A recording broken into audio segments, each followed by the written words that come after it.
Vou-vos. Primeiro vou-me pôr a ver, não é? Já agora também. Estou aqui. Olá. Vou-vos passar um vídeo. Só tirar o som do meu telefone também. Que eu gostei muito de ver e quero partilhar com vocês, que é para quando vocês liderarem as vossas equipas.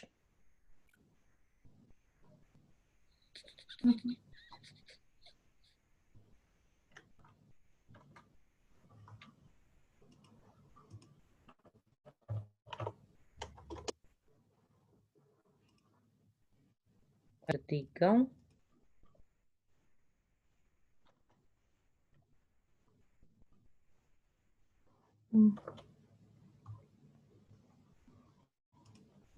Só um bocadinho.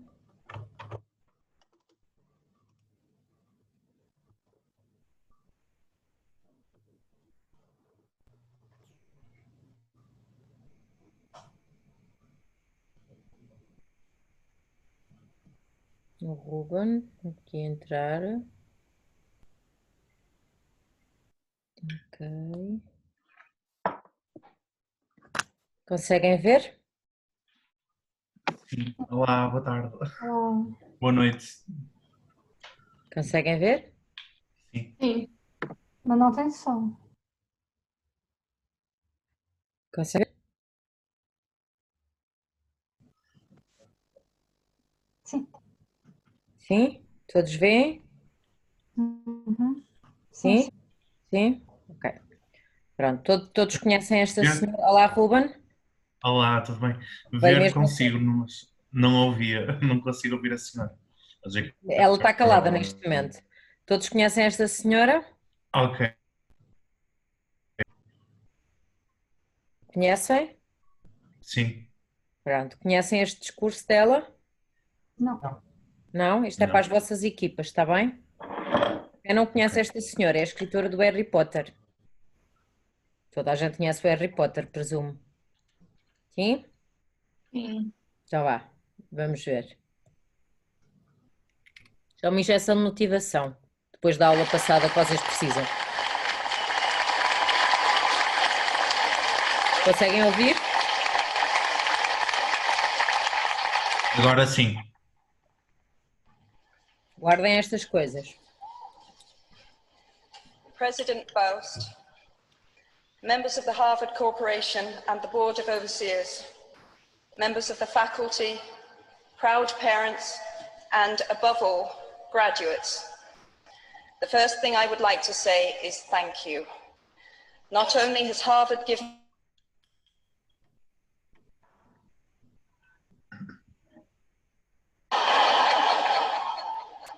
at the thought of giving this commencement address have made me lose weight.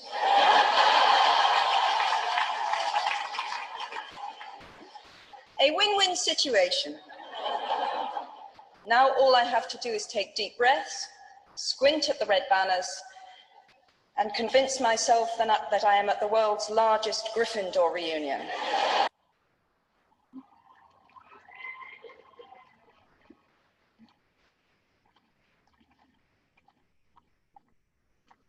Delivering a commencement address is a great responsibility, or so I thought, until I cast my mind back to my own graduation.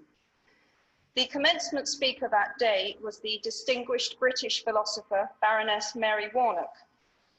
Reflecting on her speech has helped me enormously in writing this one, because it turns out that I can't remember a single word she said.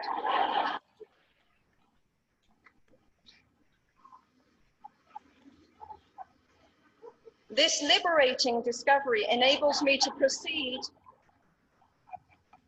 without any fear that I might inadvertently influence you to abandon promising careers in business, the law, or politics for the giddy delights of becoming a gay wizard.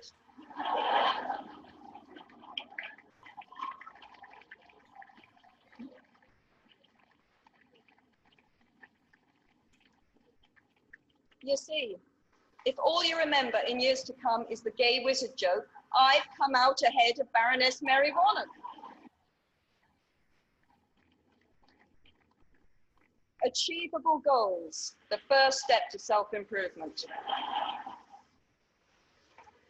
Actually, Já I have wrapped my mind and heart for what I have to say to you today. Está a congelar I've muito. asked myself Tá. what I wish I had known. Está a congelar muito? Sim. Espera lá que eu vou mudar a rede.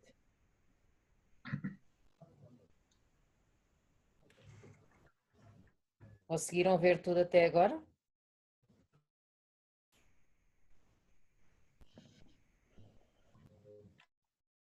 Espera.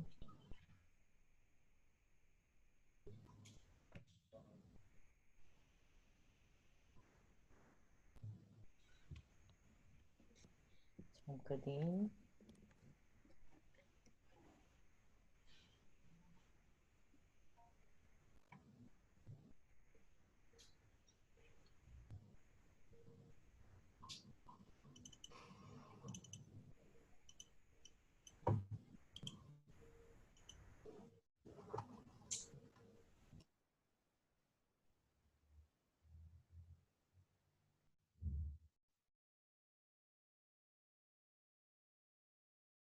Perderam alguma coisa?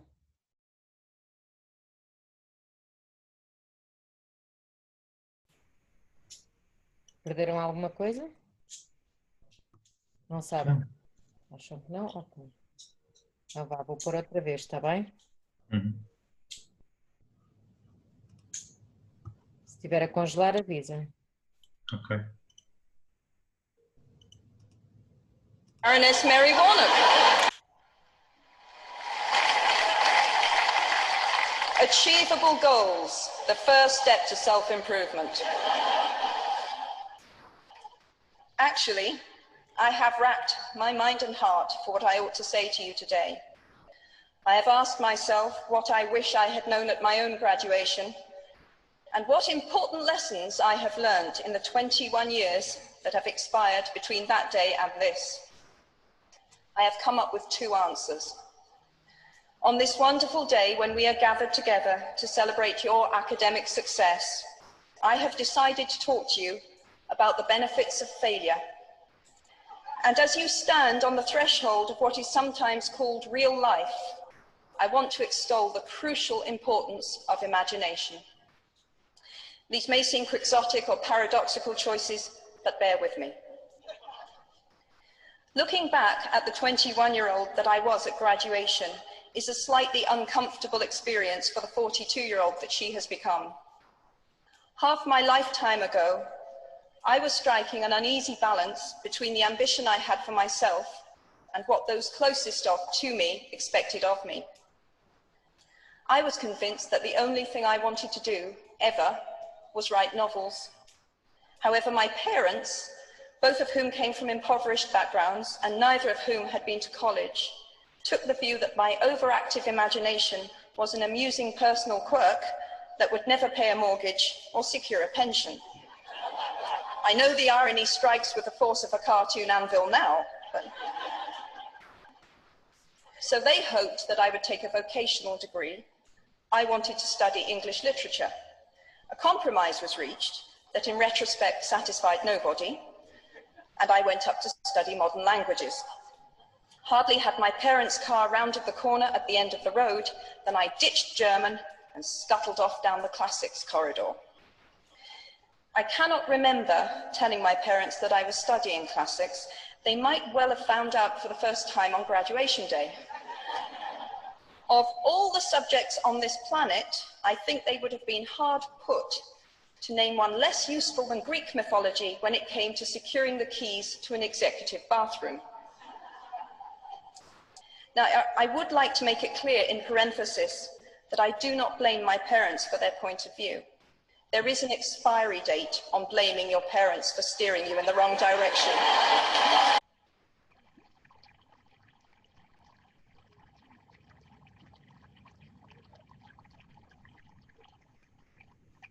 The moment you are old enough to take the wheel, responsibility lies with you. What is more, I cannot criticize my parents for hoping that I would never experience poverty. They had been poor themselves, and I have since been poor. And I quite agree with them that it is not an ennobling experience. Poverty entails fear and stress and depression. It means 1,000 petty humiliations and hardships. Climbing out of poverty by your own efforts, that is something on which to pride yourself. But poverty itself is romanticized only by fools. What I feared most for myself at your age was not poverty, but failure. At your age, in spite of a distinct lack of motivation at university, where I had spent far too long in the coffee bar writing stories and far too little time at lectures, I had a knack for passing examinations. And that, for years, had been the measure of success in my life and that of my peers. Now, I am not dull enough to suppose that because you are young, gifted, and well-educated, you have never known heartbreak, hardship, or heartache.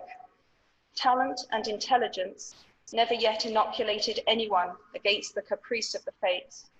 And I do not for a moment suppose that everyone here has enjoyed an existence of untold privilege and contentment. However, the fact that you are graduating from Harvard suggests that you are not very well acquainted with failure. You might be driven by a fear of failure quite as much as a desire for success. Indeed, your conception of failure might not be too far removed from the average person's idea of success. So high have you already flown. Ultimately, we all have to decide for ourselves what constitutes failure. But the world is quite eager to give you a set of criteria if you let it. So I think it fair to say that by any conventional measure, a mere 7 years after my graduation day, I had failed on an epic scale. An exceptionally short-lived marriage had imploded, and I was jobless, a lone parent, and as poor as it is possible to be in modern Britain without being homeless. The fears that my parents had had for me and that I had had for myself had both come to pass. And by every usual standard, I was the biggest failure I knew. Now, I'm not going to stand here and tell you that failure is fun. That period of my life was a dark one, and I had no idea that there was going to be what the press has since represented as a kind of fairy tale resolution. I had no idea then how far the tunnel extended, and for a long time, any light at the end of it was a hope rather than a reality. So why do I talk about the benefits of failure? Simply because failure meant a stripping away of the inessential. I stopped pretending to myself that I was anything other than what I was, and began to direct all my energy into finishing the only work that mattered to me. Had I really succeeded at anything else, I might never have found the determination to succeed in the one arena where I believed I truly belonged. I was set free because my greatest fear had been realized, and I was still alive, and I still had a daughter whom I adored, and I had an old typewriter and a big idea. And so rock bottom became the solid foundation on which I rebuilt my life. You might never fail on the scale I did, but some failure in life is inevitable. It is impossible to live without failing at something, unless you live so cautiously that you might as well not have lived at all, in which case you fail by default. Failure gave me an inner security that I had never attained by passing examinations. Failure taught me things about myself that I could have learned no other way. I discovered that I had a strong will and more discipline than I had suspected. I also found out that I had friends whose value was truly above the price of rubies. The knowledge that you have emerged wiser and stronger from setbacks means that you are ever after secure in your ability to survive. You will never truly know yourself or the strength of your relationships until both have been tested by adversity. Such knowledge is a true gift for all that it is painfully won, and it has been worth more than any qualification I ever earned. So given a time turner, I would tell my 21-year-old self that personal happiness lies in knowing that life is not a checklist of acquisition or achievement. Your qualifications, your CV, are not your life, though you will meet many people of my age and older who confuse the two. Life is difficult and complicated and beyond anyone's total control, and the humility to know that will enable you to survive its vicissitudes. Now, you might think that I chose my second theme, the importance of imagination, because of the part it played in rebuilding my life, but that is not wholly so. Though I personally will defend the value of bedtime stories to my last gasp, I have learned to value imagination in a much broader sense. Imagination is not only the uniquely human capacity to envision that which is not, and therefore the fount of all invention and innovation. In its arguably most transformative and revelatory capacity, it is the power that enables us to empathize with humans whose experiences we have never shared. One of the greatest formative experiences of my life preceded Harry Potter, though it informed much of what I subsequently wrote in those books. This revelation came in the form of one of my earliest day jobs. Though I was sloping off to write stories during my lunch hours, I paid the rent in my early 20s by working at the African Research Department of Amnesty International's headquarters in London. There in my little office, I read hastily scribbled letters smuggled out of totalitarian regimes by men and women who were risking imprisonment to inform the outside world of what was happening to them. I saw photographs of those who had disappeared without trace, sent to Amnesty by their desperate families and friends. I read the testimony of torture victims and saw pictures of their injuries. I opened handwritten eyewitness accounts of summary trials and executions of kidnappings and rapes. Many of my co-workers were ex-political prisoners, people who had been displaced from their homes or fled into exile because they had the temerity to speak against their governments. Visitors to our offices included those who had come to give information or to try and find out what had happened to those they had left behind.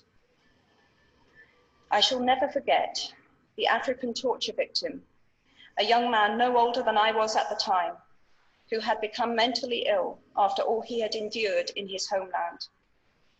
He trembled uncontrollably as he spoke into a video camera about the brutality inflicted upon him. He was a foot taller than I was and seemed as fragile as a child. I was given the job of escorting him back to the underground station afterwards, and this man, whose life had been shattered by cruelty, took my hand with exquisite courtesy and wished me future happiness. And as long as I live, I shall remember walking along an empty corridor and suddenly hearing, from behind a closed door, a scream of pain and horror such as I have never heard since. The door opened, and the researcher poked out her head and told me to run and make a hot drink for the young man sitting with her. She had just had to give him the news that in retaliation for his outspokenness against his country's regime, his mother had been seized and executed. Every day of my working week in my early 20s, I was reminded how incredibly fortunate I was to live in a country with a democratically elected government, where legal representation and a public trial were the rights of everyone. Every day, I saw more evidence about the evils humankind would inflict on their fellow humans to gain or maintain power. I began to have nightmares, literal nightmares, about some of the things I saw, heard, and read. And yet, I also learned more about human goodness at Amnesty International than I had ever known before. Amnesty mobilizes thousands of people who have never been tortured or imprisoned for their beliefs to act on behalf of those who have. The power of human empathy leading to collective action saves lives and frees prisoners. Ordinary people whose personal well-being and security are assured join together in huge numbers to save people they do not know and will never meet. My small participation in that process was one of the most humbling and inspiring experiences of my life.